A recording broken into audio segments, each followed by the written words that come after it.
Hello friends, in this video let us discuss about the theory of transformer on no load and on load operation.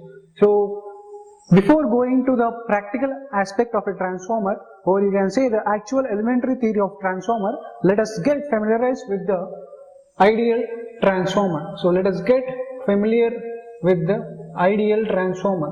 So the ideal transformer is the transformer which have no losses, that means you can say zero losses, and where there is 100% flux linkage in the primary winding and secondary winding. So any transformer can be said to be an ideal transformer. So a transformer can be said to be an ideal transformer if it have no winding resistance. So no winding, that means there is zero resistance in the winding. So no winding resistance, it implies there are no core, that is no copper losses. As you can say, refer the copper losses to be I square R losses. Now the second thing is there is no magnetic leakage. So in other words, you can say there should not be any leakage flux in the transformer core. That means there should be 100% flux linkage in the primary winding and secondary winding. And the third thing is there should not be any core losses. And the fourth thing is there should not be any magnetizing current. So no magnetizing current, it implies that the core is of infinite permeability, as well as you can say it is having the zero reluctance. So a transformer can be called as an ideal transformer if it follows these four things, that is no winding resistance, that means you can say there are no copper losses, no magnetic leakage, no core losses and no magnetizing current.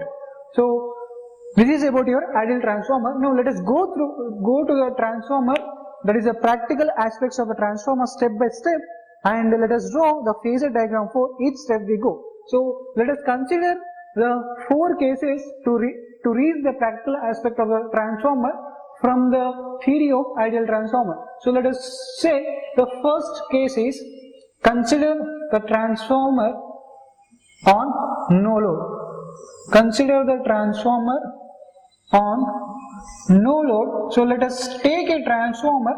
Let us consider a transformer which is on no load. That means no load is connected to the secondary winding, and let us say it is having only the core losses, because in ideal transformer we do not have any core losses, but in a practical transformer we are having these core losses, which can be categorized as the eddy current losses and the hysteresis losses. So let us consider a practical transformer which is having only core losses and no winding resistance and no leakage reactance. So let us consider a transformer which is having only core losses and no winding resistance and no leakage reactance. So this is basically your magnetic core, and this is providing the path for your magnetic flux. So the winding which is connected to the source is known as the primary winding, and the winding which is connected to the load is known as the secondary winding. So let us apply a alternating source. Let us say the voltage is V to the primary winding. Now the source supply a current for magnetizing the core of a transformer. So but this current is not the actual magnetizing current. So this current is a little bit greater value than the actual magnetizing current. So the total current supplied by this voltage source, alternating voltage source, is having two components. It has two components. So the one component is the magnetizing current, which is merely used for magnetizing the core of the transformer, and the other component of the source current is consumed for compensating the core losses in the transformer. So if I say I am having the total current, so let us say the total current is I naught is flowing from the alternating voltage source. So this alternating voltage source total current I naught has two components. So the one component is denoted by the IC, that is the core loss component, or you can, in some books it is also denoted as IW, that is the energizing component or core loss component. So this component is in phase with the supplied voltage. Let us say this is the V1. Now this is in phase with the supplied voltage because the losses associated with the core loss is active losses. So the losses are the active or the working losses in the transformer. Therefore, this component of the total current drawn from the source is in phase with the supply voltage, and the other component is denoted by IM, or you can denote it in this fashion. So this magnetizing component of the source current produces alternating magnetic flux. Now as it produces alternating magnetic flux, it is a wattless component. That means it is the reactive component of the source current. So let us draw the phasor for these IC and IM, and let us see what is the total no load current in the transformer. So here I am having the flux, it is the alternating flux phi, and this will be my voltage, that is the supplied voltage V1. So as we said, the core loss component is in phase with the supply voltage. So this is my IC, and as this magnetizing component of the current is reactive in nature, that as it is reactive, it will be in quadrature with the supply voltage, and if it is quadrature in supply voltage, then it means it is in phase with the alternating flux. So here you are having the magnetizing component, and the resultant current, that is the total current, is the vector sum of these two currents. So this is basically your I0, and this is, let us say this is theta. So if we want to find the value of the current, so let me say the total no load current for the transformer on no load condition with only core losses, no winding resistance, no leakage reactance, the I0 will be equal, can be represented as IC plus IM. Now the magnitude of IC will be given by the magnitude of I0 into cos of theta, and the IM will be given by magnitude of I0 into sine of theta. So therefore the no load current I0 will be equal to the square root of IC square plus IM square. So this is the vector sum of the two currents. So because of this core loss component, the no load current in the transformer is not lagging the supply voltage at exactly 90 degrees. It is not lagging at exactly 90 degrees from the supply voltage, but because of the presence of this core loss component, it is lagging, the no load current is lagging the supply voltage at a angle theta, that is less than 90 degrees. So this is your transformer on no load. Now let us consider the second case, that is the transformer on load, transformer on load, and here again consider the transformer which is having the core losses, which is having the only the core losses, no winding resistance and no leakage reactance. So here the transformer on load, it means there is a load which is connected to the secondary of the transformer. So here is a load is connected to the secondary of the transformer, and when the load is connected to the secondary of the transformer, the current starts flowing through the load, and let us indicate the current with I2, and this load current which is flowing through the load is dependent on the load characteristics. That means the load can be an inductive or a capacitive load. It depends on the load characteristics as well as the secondary voltage. Now this load current produces a MMF having the value N2 into I2, where N2 is the number of secondary turns. The MMF of the secondary, the current will produce the MMF which is having the value N2 I2, which sets up the flux phi2 and this phi 2 flux opposes your main flux. So if I say this is your main flux, so when the alternating current is flowing in the primary winding, there will be self-induced EMF E1 and there will be the flux. So if I apply the left hand rule, the flux will be flowing in this direction. So this flux will be linking your secondary winding. Now since it is immaterial whether the conductors are moving or the magnetic field is moving, so any of the quantities should move. So here you are having the alternating electromagnetic field which are cutting the secondary conductors, so there will be induced EMF, and the transformer works on the principle of electromagnetic induction in the form of mutual induction. So now the induced EMF, if there will be induced EMF V, and the value of that induced EMF will be given by, that is the E RMS will be given by 4.44 into phi maximum into F into N. F is the frequency, N is the number of turns, phi max is the maximum alternating flux. So now if the load is connected here, you are going to witness the current flowing in the load. Now it sets up the flux phi 2, this phi 2 flux opposes the main magnetizing flux and thereby weakens the main flux, and it tries to reduce the primary self-induced EMF E1. So this self-induced EMF E1, it limits the value of the current extracted from the alternating source. So this is just acting like the back EMF in the DC motor which limits the armature current. So here also this self-induced EMF is opposing the current from the source. Now this phi 2 flux produced by the current I2 opposes the main magnetizing flux phi and weakens the main field flux and tries to reduce the value of primary induced EMF E1. Now if suppose let us say the primary induced EMF E1 has fallen back to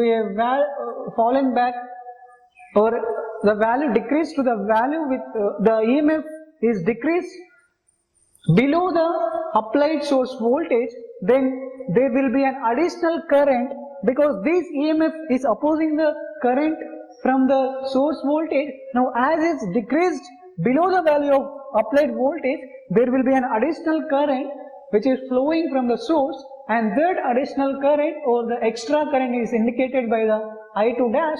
Now this extra current will produce the extra flux indicated by the phi 2 dash, and this extra flux will neutralize the opposing flux of phi 2. So thereby the flux is maintained constant in the transformer core irrespective of the load condition. So whatever may be the load condition, your main magnetizing flux is maintained constant. So this is the important concept in the transformer.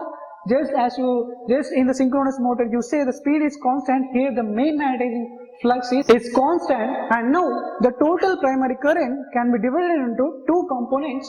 So the first component is denoted by I0 and the second component is denoted by I2 dash.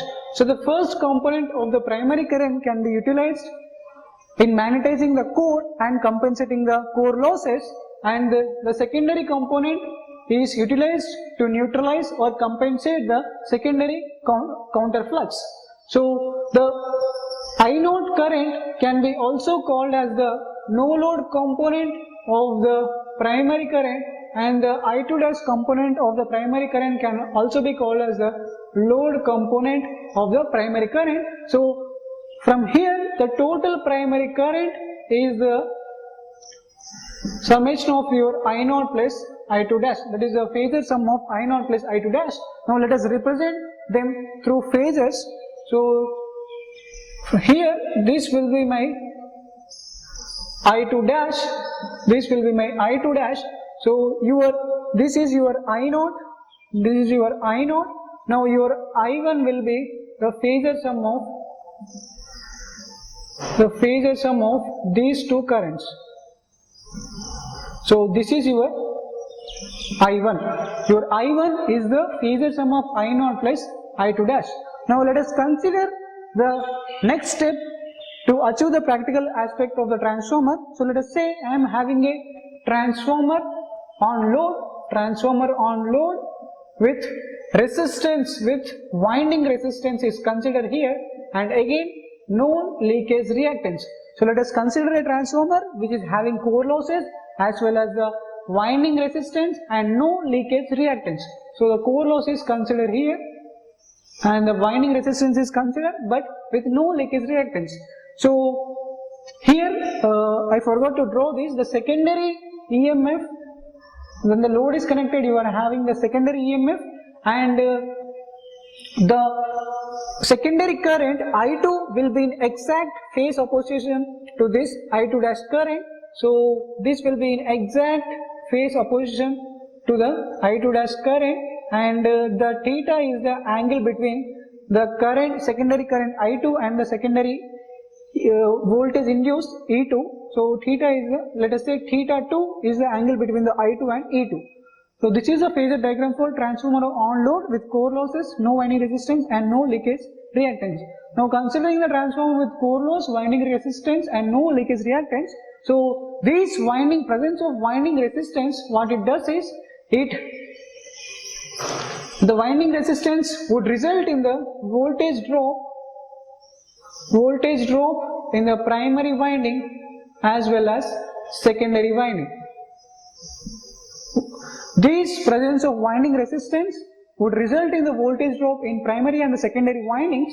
Therefore, initially your E1 is equal with that is the primary induced EMF E1 will be equal to the supplied voltage V1, but when there is a winding resistance, the primary induced EMF will become, your E1 will become less than V1. So if I draw the phasor diagram for the transformer on load with core losses and winding resistance to be considered without no leakage reactance. So similarly here the modification I can do is, so let me say this is my E1, this is my E1, and I will draw the, if I say R2 is the resistance of the primary winding, R1 is the resistance of primary winding and R2 is the resistance of the secondary winding, then the primary current, as we have found from here, it is I1. So the voltage drop in the primary winding will be I1 R1, whereas the voltage drop in the secondary winding will be I2 R2. So as there is a voltage drop here I2 R2, the secondary EMF E2 won't appear completely across the load. It doesn't appear totally across the load as there is a drop of I2 R2. So hence you are having a voltage V2 appearing across the load when you consider the winding resistance and core losses without no leakage reactance. So if I say this is your E1, now let me say the drop which is in phase with the I1, so this is your I1, so it will be in phase with the I1, and this will be my primary voltage V1. So just see the phasor diagram how we are drawing. So let me erase all this. So let me erase this. So here we have considered the drop I1 R1, thereby our E1 becomes less than V1, and here if I say this is my IC here, and this is my E1, so this is my E1 and this is my drop I1 R1. So this phasor is your supplied voltage V1. Now similarly here, as there is a voltage drop in the secondary winding, your E2 does not appear completely across the load, but instead of your E2, there is a voltage V2 appears across this load, and your voltage V2 is less than the induced EMF E2. So therefore, if I say I2 is the secondary current, then R2 is the secondary winding resistance, so thus will be in phase with this I2. So if I draw, this is my I2 R2, so this will be my V2. So this is my V2. So this will be the phasor diagram for the transformer on load with core losses, winding resistance and no leakage reactance. So if we see the equations for this condition, So I am having V1 will be equal to E1 plus I1 R1, and your V2 will be equal to E2 minus I2 R2. So this is the equation for the voltages. This is a primary winding, there is a primary voltage, and this is a secondary voltage while considering the resistances. Now let us consider the fourth case. The fourth case is transformer on load, and now considering all the losses, there is a core loss and with winding resistance and with leakage reactance. So when there is a leakage reactance, that means if I say the X2 is the X1 is the primary winding reactance and X2 is the secondary winding reactance, then the voltage drop would be the result of not only the resistance, but it would be the result of the impedances of the transformer. It would be the result of the impedances of the transformer. So hence, for this reason, I can write the impedance Z1 and Z2. So let me write Z1 is equal to R1 plus JX1, and your Z2 will be equal to R2 plus JX2. So this will be the voltage drops will be the result of these impedances. So here what we have to do is we have to consider the reactance also. So let us consider the reactance also. Now these reactances will be perpendicular to the primary current. So this X1 is perpendicular to the primary current and X2 will be perpendicular to the secondary current. Now let us consider the voltage equations. So the modification you can do here is just you have to add here plus JX1. So this is R1 plus JX1, this will be R2 plus JX2, or simply you can write it as is equal to E1 plus I1 Z1, this will be E2 minus I2 Z2, this is E2 minus I2 Z2. Now let us draw the phasor diagram for this transformer on load with core losses, winding resistance and leakage reactance. So similarly as we are having here, so let me draw, this is my IM, this is your flux where IM is in phase with the flux phi. So let me say this is my flux phi, this is IM, and here I am having the IC. So this will be my I0, and from here I am having the I1 dash, oh sorry, this is I2 dash, and from here you are having the primary current I1. Now if I say this is my E1 and this is my E2, let me erase all this here. So this is my E2, and your I2 will be in exact opposition to this I2 dash. So I am drawing like this. So this is your I2. Now considering the resistances and the reactances, so let me say this is your I2 R2, this is I1 R1, which is in phase, that is which is parallel to the current I1. So this is your I1, this is parallel to the current I1. So this is your I1 R1, and the reactance will be perpendicular to this I1 R1. So finally you are getting your voltage here. So this is your voltage, this is your applied voltage V1. So the theta is the angle between the V1 and I1. So let us say this is theta 1, which tells us the power factor, and here I am having again, so let us say this is my V2 and V2, and again I am having a drop. This drop is in phase, this drop is in phase with I2. So this drop is I2 R2, and from here I am having a reactance which is perpendicular to the I2 current. So this is your I2, X2, and this is your E2. So this is the phasor diagram for the transformer on load with core losses, winding resistance, and leakage reactance. So first we have drawn from the very basic things. First we have drawn what is the no load current I0.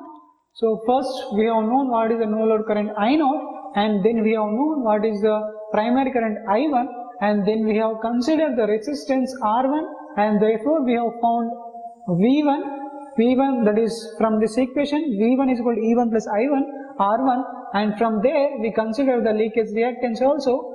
So from that means we have considered the impedance, and thereby we consider the drop occurring in the primary as well as the secondary winding.